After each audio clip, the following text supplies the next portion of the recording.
Hey all, welcome back to Tony Hawk's Proving Ground. I'm Insetic. With me on this is Blank Tester. Hey kids, how's it going? And Canuck Dude. Hello. And so all we have left is to impress the pros and build our team. So that's what'll happen across the next two videos. I'm gonna break it up in the middle because I don't want to have like an hour-long video. So in this first one, we're going to impress the 3 career pros and the 3 hardcore pros. And then in the next video, we'll impress the 3 rigging pros and do the final challenge with all 9. Yeah, the street ones will go by pretty fast. The hardcore ones all take some time. And so all of these are going to be basically, again, kind of capstone challenges, sort of, all based on what you learned from that pro in their episode. Like, Ardo Sari here taught you nail the trick, so you need to do nail the trick in front of, some tourist groups, get them some good footage. Okay. Yeah. So Yeah.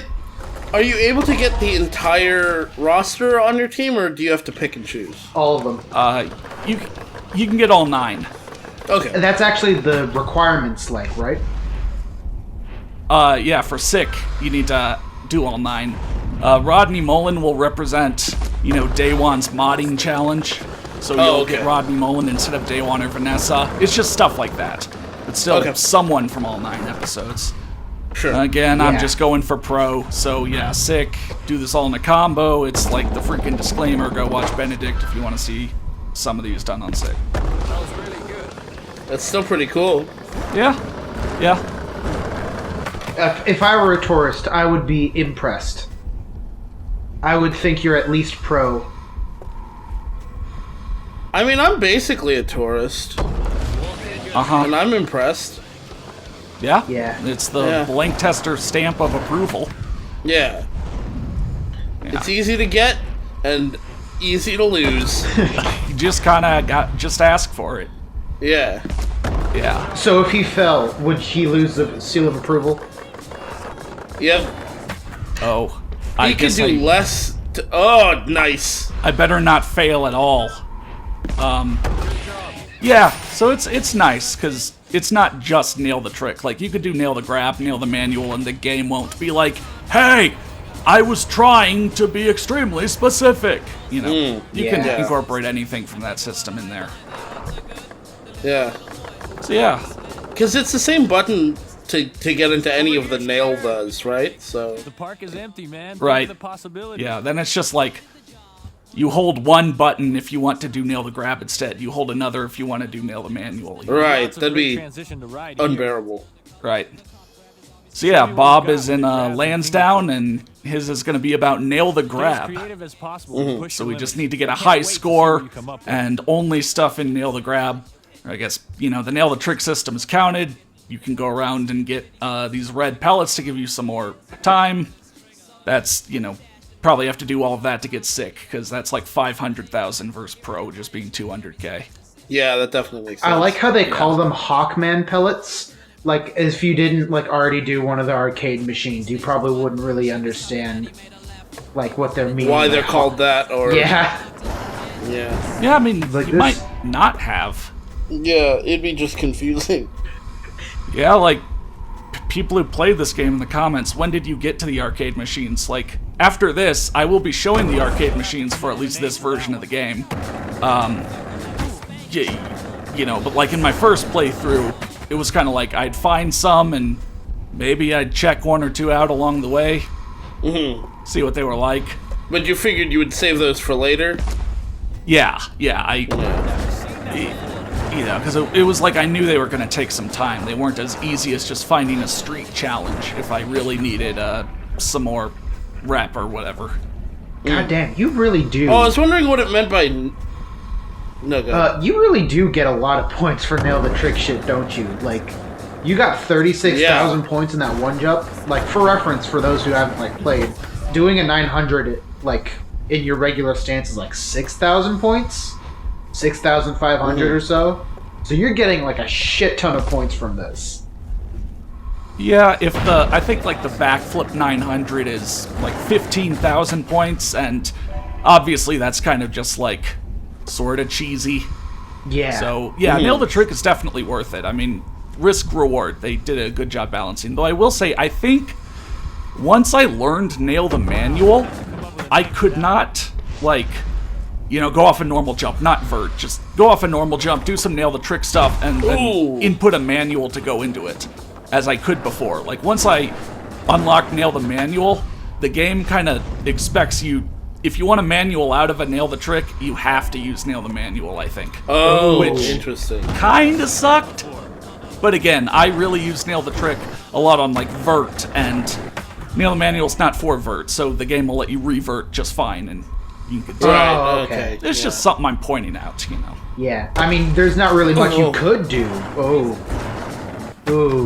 There's not really much you could do with nail the grab outside of vert anyways. I mean, it does give you more air, and so, yeah, you can use it. Benedict, sorry to reference him again, Benedict uses it a lot, like, when he has to get high scores or something. Like, if he's grinding on a straight line, he'll jump and go into nail the trick and do, like, a 360 nail the grab or something to basically rack up a bunch of points. Makes sense. So, yeah. And so part of also what I want to do here is to show off any kind of last secrets that I might have missed or learned along the way. Since, again, I'm sort of running out of opportunities to represent these areas. So, like, Lansdowne, yeah, you can get up on these houses, and except for this recording, it's normally fine to get up on those. I don't know why that one crashed me. But also, something I only learned when finding all the cash is that you could skate check and open up this gate here in the corner, and there's a little area back here with some cash spots. Oh, that's pretty nice. neat. Yeah, no, like, gaps, though. It always kind of feels like, like, once an area, I find a place where it's like, I would have made that a gap. That's a pretty cool thing to do. Little jump, I mean, yeah. in general, this game kind of has, like, less of a focus on gaps when you think about it. Yeah, but there is an achievement to find all of them. Oh, no. And I wanted the gamer score. Think about it. Project 8 and Proving Ground are my first gamer score in, like, genuinely over, like, 5 years. Goddamn. Yeah? Because I just, when I started doing this extreme sports stuff, I kind of, well, I did that because my 360 broke. Right. Oh. Yeah. Really? Back in I had the worst red ring luck back in the day, but, you know. Back in 2012, yeah, we started Stevie this Williams stuff. nailed the manual. And Stevie's, this one is actually pretty hard. Like, because Pro is to get 50,000 points on each of these 3 things. And Sick was to get like 100,000 points. And you're going to see, even for here, I have to, like, extend the trick past the, you know, pad. I fulfill the requirements, and then I just keep going to get more points. Yeah. Yeah, because it's like, you can see my score down below. I gotta get 50,000 points in, you know, the nail the trick system. Oh my god. Look how fast you're... Stairs? I no. can't ride stairs. I can't climb stairs. Oh, God. So yeah, Canuck, do you remember these? Actually, yeah, I do remember this specific challenge. The one where you're... Specifically the part with the step up. I remember this.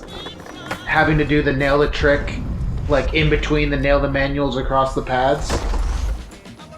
Yeah. I don't know why, I just remember this one in particular. I mean, it's pretty demanding of you. Yeah, wow. And, you know, yeah, it definitely steps it up. You gotta show that you know how to nail the trick. And nail the Yeah, manual. holy shit. Yeah. Stevie ain't playing around with no bitches.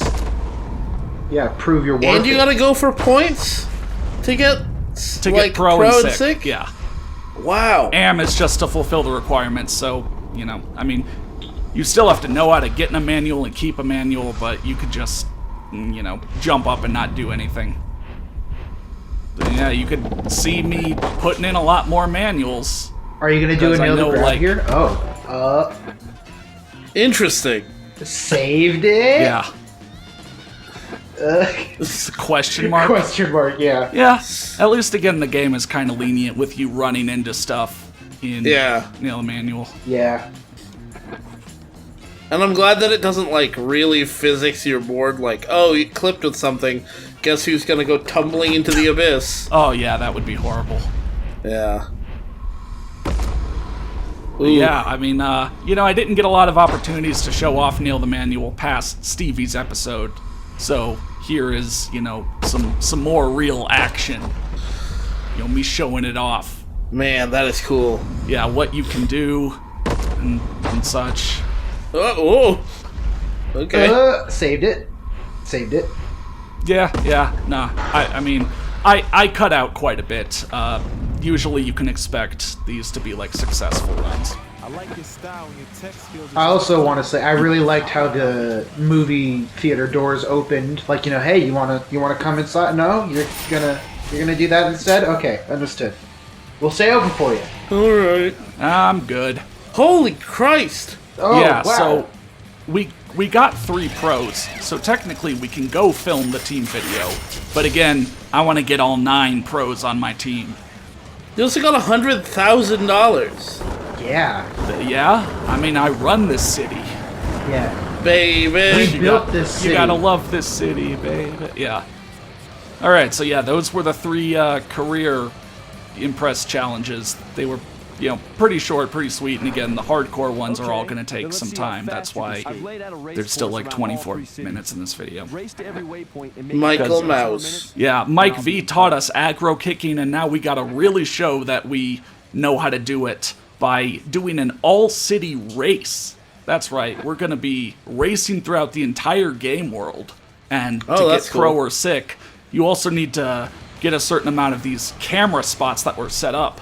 Oh my god, for sick, like, you'd need to plant, like, you can get 30 total pieces. You can add 30 total rigging pieces across the game world, and you'd need to plan out, like, where each single one is, and all of them will probably be, like, boost rails, because you'll see that I have to race my ass off and not waste, like, any time to even just hit 5 of 11 spots for pro. Oh.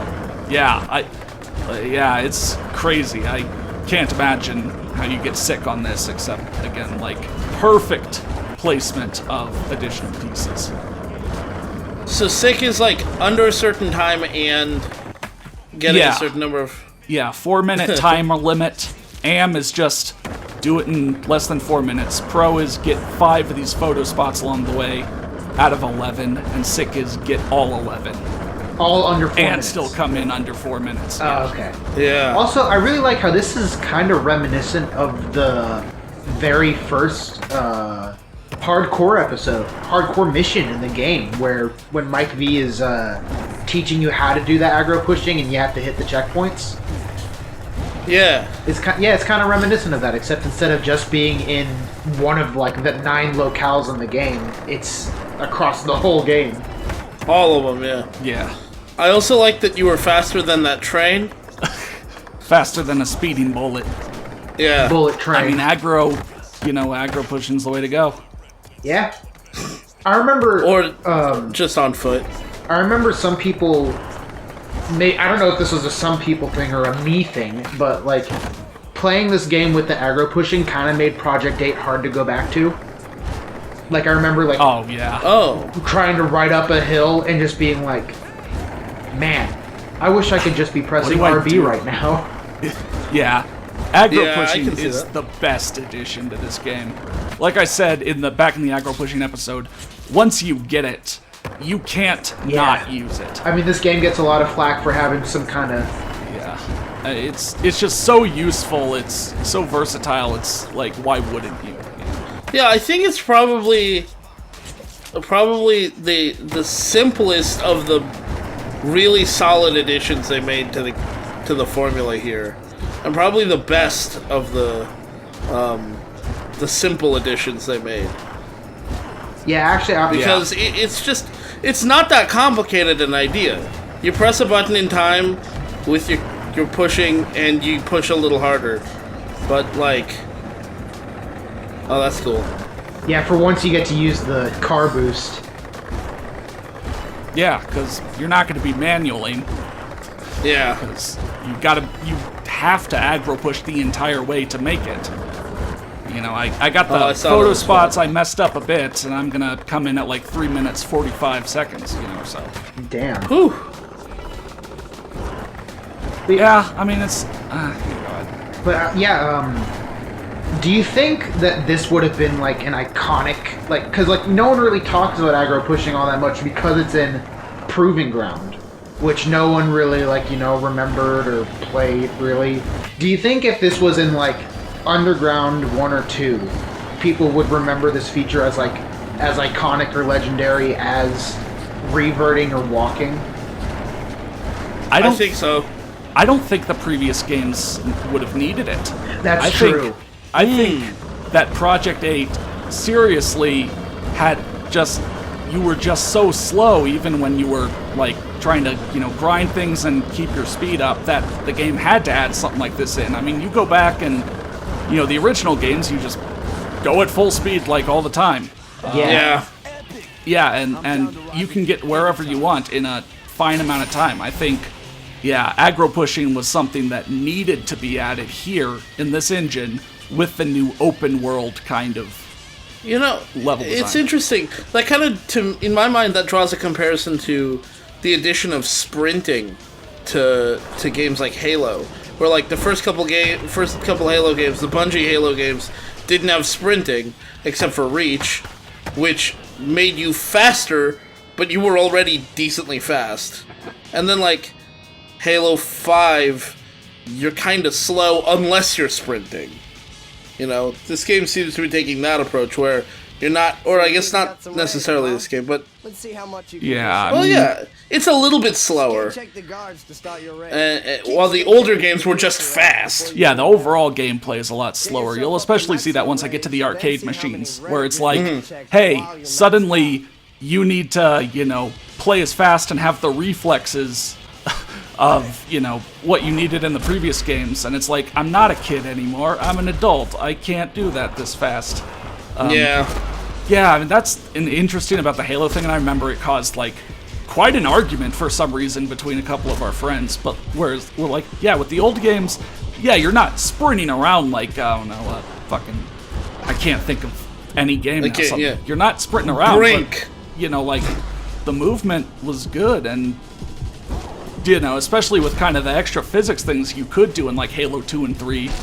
I mean, I really enjoyed that kind of stuff, and making sprint like mandatory and adding like mantling, and I don't know. I didn't play enough Halo. I didn't play any Halo 5, so I can't.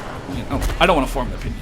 Yeah. Instead, we can form an opinion on the Dustin Dolan skate check episode, where some private firm is trying to take FDR away from the skaters, and we gotta show them our rage. We gotta skate check a bunch of these people in a row to build up our rage and then keep it.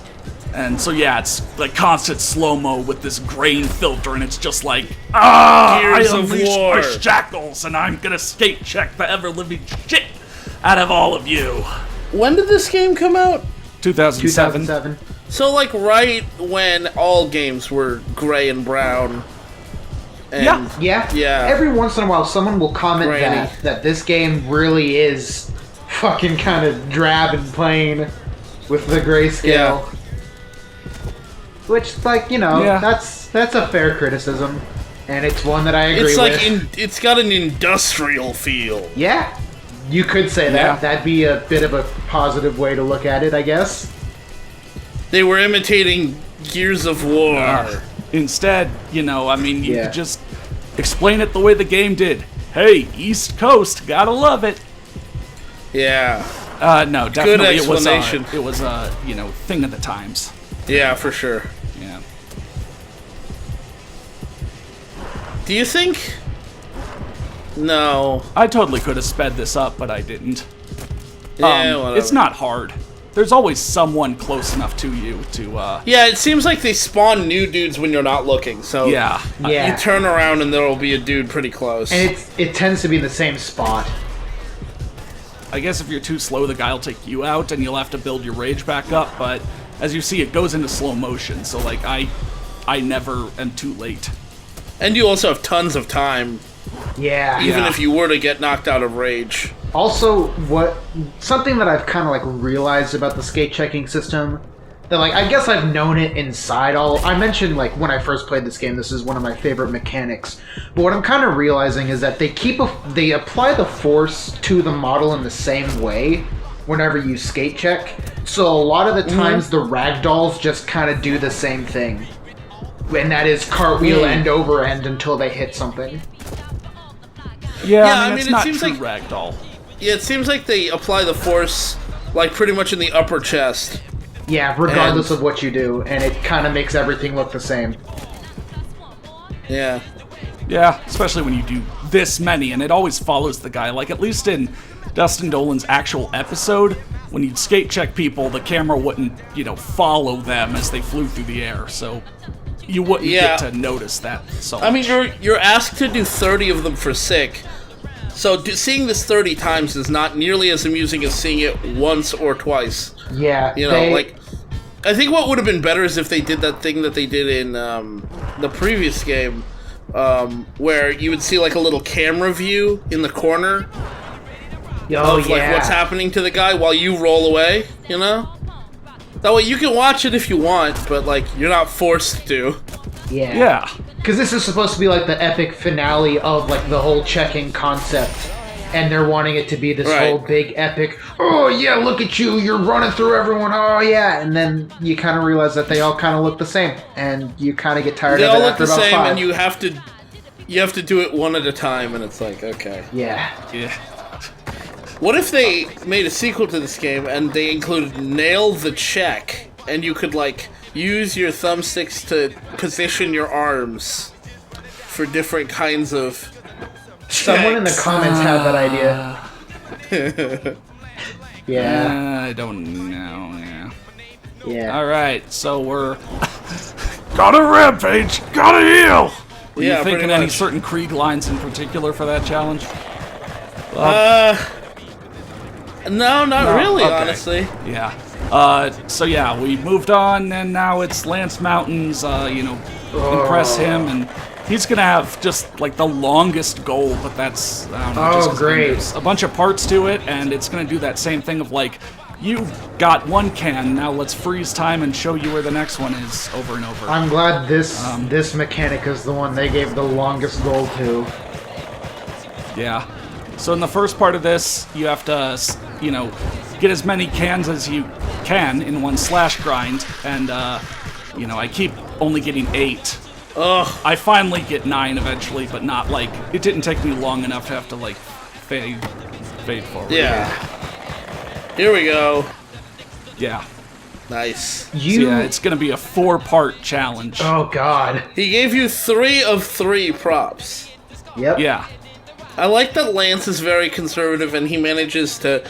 He codifies the number of props he's gonna give. Yeah. Right. That's something they only did for Lance's episode, where it's like, you've done one part of this multi-part goal, we're gonna show you that Lance, gave you blank out of 3, whatever. It's not even points or whatever, it's props, which is generally an uncounted, oh no, I see what you mean. Oh dear. Yeah, so part 2 of this mission is slash grinding. It's all slash grinding. They're gonna put up cans, and 10 cans for AM, 20 for pro, 30 for sick.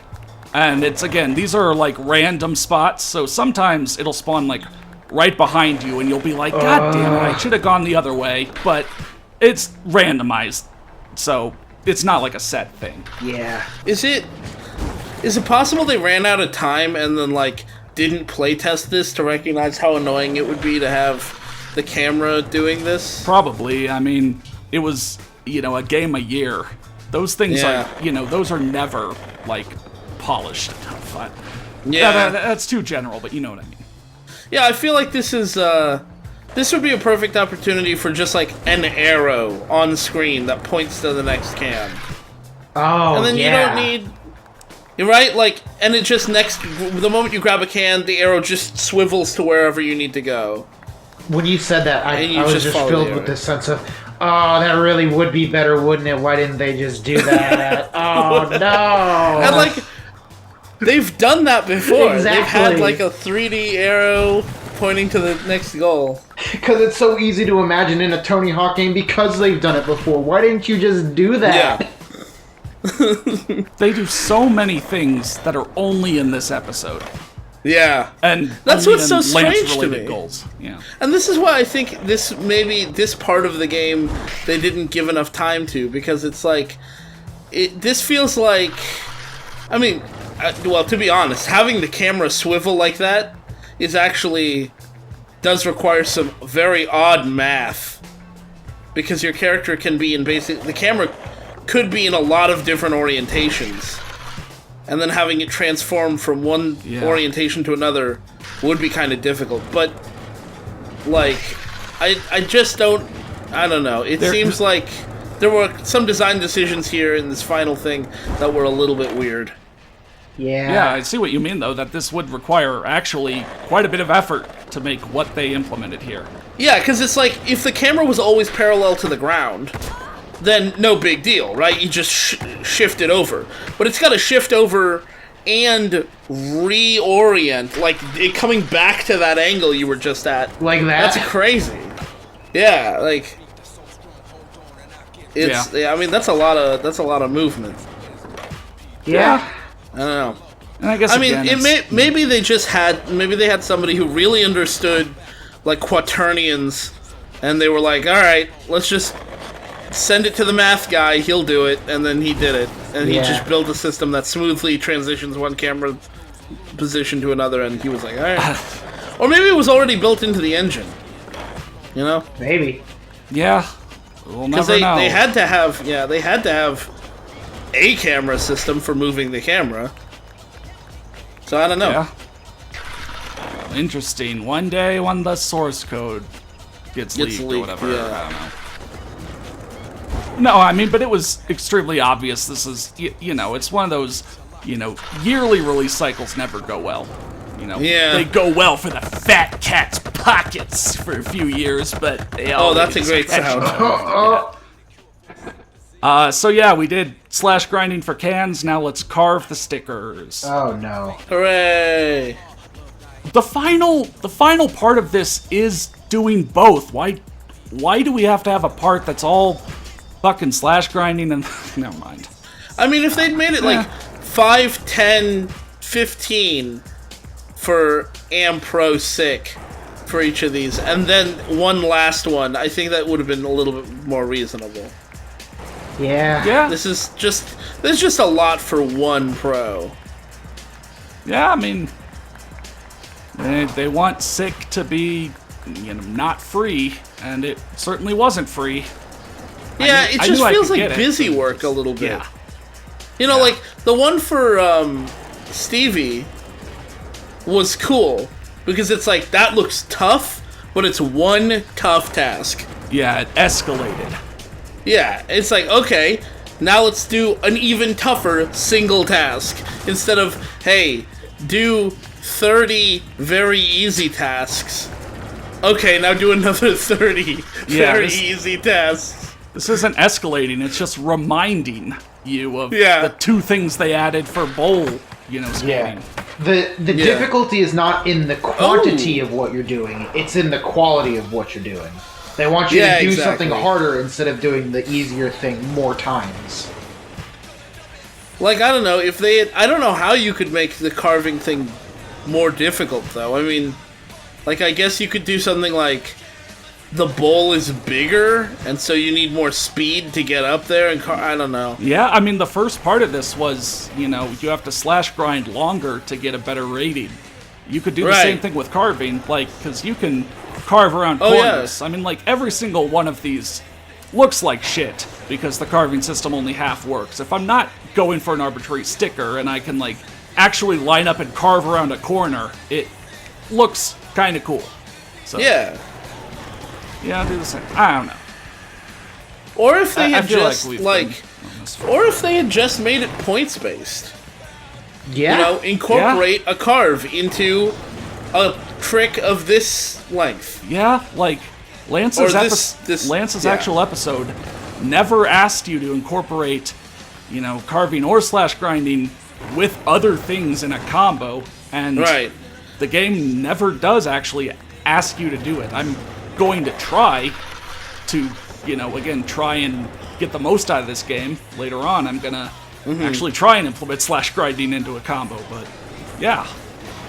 If I remember correctly, I mean, like, that would've been isn't cool. it like a perk Sorry, yeah, upgrade? there's only like 5 minutes left on those. Sorry, what? Isn't it like a perk upgrade to slash grind into combo, or like be able to do so, to carve and slash grind into combo? Once again, the higher tier perk is about a combo window. I have that on, my character that's done everything, and I don't know what they mean. Yeah. Like, you can jump out of a slash grind, and not go back in the bowl. You can, go straight and, manual away. But, like, the combo window, I mean, nothing shows up. Nothing shows up on screen. I guess I haven't really tried, like, okay, after I do one of these, can I manual away now or something? So yeah, part 4, you're putting them together again. Slash grind for cans, carve for stickers, and once again, it's 10, 20, 30. Oh.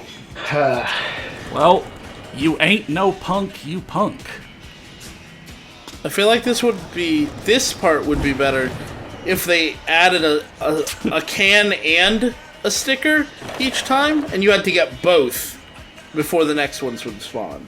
Yeah, like, challenge yourself a little more to implement, more of the bowl in one piece before the camera stops you and shows you the stuff again. Right. Wow, that's a hell of a carve. Yeah. Yeah.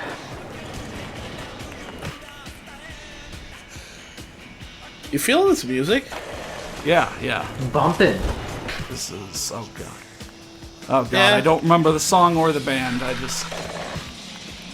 The Cranks? I don't know. You mentioned a few songs, Canuck, but I mean, like, how well do you remember the soundtrack? Do you like the soundtrack in this compared to the other sound? I don't know. It ended up... I have very middle of the road opinions on everything, but like, I guess, how does the soundtrack line up? It was a lot more nostalgic for me than I thought it would be. I remember the first video I was on, there was one song that I heard and I was like, wow, I remember this song perfectly. What's it called again? And I ended up looking through the whole soundtrack for it, and I was like, wow, I actually do remember a lot of these songs, and they're pretty good. Of course, that's... Yeah, like, again, there was kind of a focus on getting, like, the top songs of, like, the alternative rock genre. Again, so you have Foo Fighters, Silver Sun Pickups, Angels and Airwaves. Yeah, this game actually was my introduction to the Foo Fighters. Really? Yeah. I was like 9. I mean, you were like 4 at the time. Yeah. When this game came out, Well, I was 4. Yeah. Well, I just think it's interesting because I think Foo Fighters, maybe I'm wrong on this, is more famous than those other two bands you mentioned. Oh yeah, definitely. Yeah, I was definitely talking about at the time. Like, Silver Sun Pickups was huge at this time. Yeah. And haven't been huge, like, since. Someone in my comments said this, like, the soundtrack to this game was darker than the other ones. I can see I was it. like, really? I mean, yeah, there's metal. There's some real heavy metal, but there has been since, like, Underground 1. I mean, Underground 1, I'd actually say, was the most metal of them. You had High on Fire, Mastodon, Entombed, like, Did they... really good list. Maybe they mean, like, the tone of the songs. Yeah, I mean, because Were this less is, like, upbeat. this is when, like, it was really, like, heavy, getting into screamo death metal, kind of, Yeah. Yeah. Like this song, I remember this song. I don't know the name of it. I just remember like listening to it in this game. Actually, I'm going to relate this song to a song that nobody else has heard, so you're going to have to look up both. This is Circles by Dag Nasty. Every time this song starts, to me, it sounds exactly like the start of Round 13 by Branson. It's just kind of funny. I hear it and I'm like, oh, Round 13. Oh, no, right, this one. Yeah, there's songs like See? that. That just like, it kind of like has the whole Ice Ice Baby Under Pressure phenomenon where it's like you don't know what it's gonna be. Dude, you got 14 of 12 props? Damn. Okay, so I cut out a bunch of restarts. I got 14 out of 12, but also only got pro. The game fucked up the math. Yeah, no, genuinely, I cut out a ton of restarts in that one because I knew I could get sick, but for some reason I kept just... The length of each section just fucked me up, and Yeah. All right, finally, that one's over. So again, we've recruited 6 of 9 pros. Next video, we'll recruit the 3 rigging pros and then do the all-pro challenge. Put together our team and win the game. Get to the credits. So yeah, see you next time.